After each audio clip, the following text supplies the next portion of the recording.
regards to NAEP and improved reading achievement, Mississippi has seen recent success due to a comprehensive effort at the integration of the science of reading. What are your thoughts on that initiative, and what do you see as critical elements of advancing such an effort within North Carolina?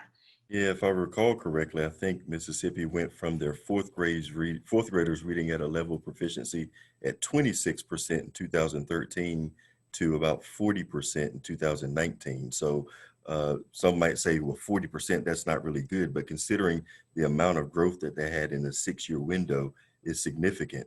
And it goes back to what having a common, unified, agreed upon definition of what reading is, and then the consensus building, getting every college and school of education, every K-12 school district, everyone on the same playing field, moving in the same unified direction, and then the state making the investments in teacher effectiveness.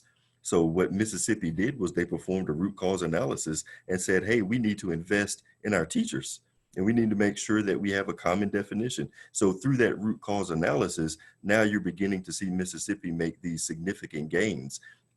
What they're doing isn't rocket science. What they're doing is really vision building, consensus building, and moving people in that unified direction. Dr. Branch Hines. One of the things that Mississippi has done and has done well is obviously they have integrated a whole new way to teach reading.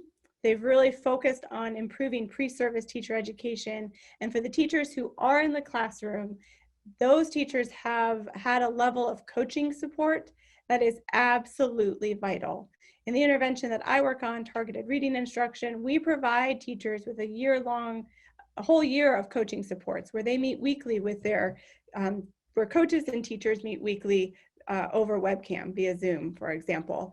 And teachers need that level of support, just like students need that level of support in the classroom, to really make teaching reading a collaborative effort that, in the case of Mississippi, it was not just one school, wasn't just one district, it was a whole state.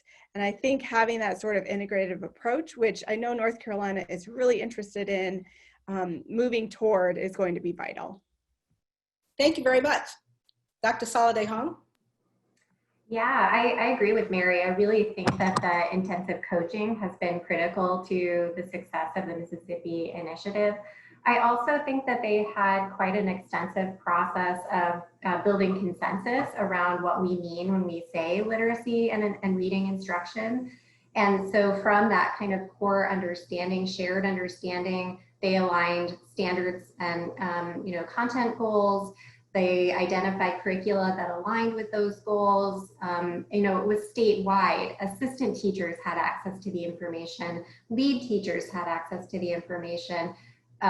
Pre-service teachers were taught in the same kind of approach, and professional development aligned with that, so that there was this really clear scope and sequence of how do kids learn to read, what are the skills, and how do you move kids along that continuum. And I think that really cohesive approach is really important and could benefit North Carolina as well. I'm excited about the movement I see in that direction.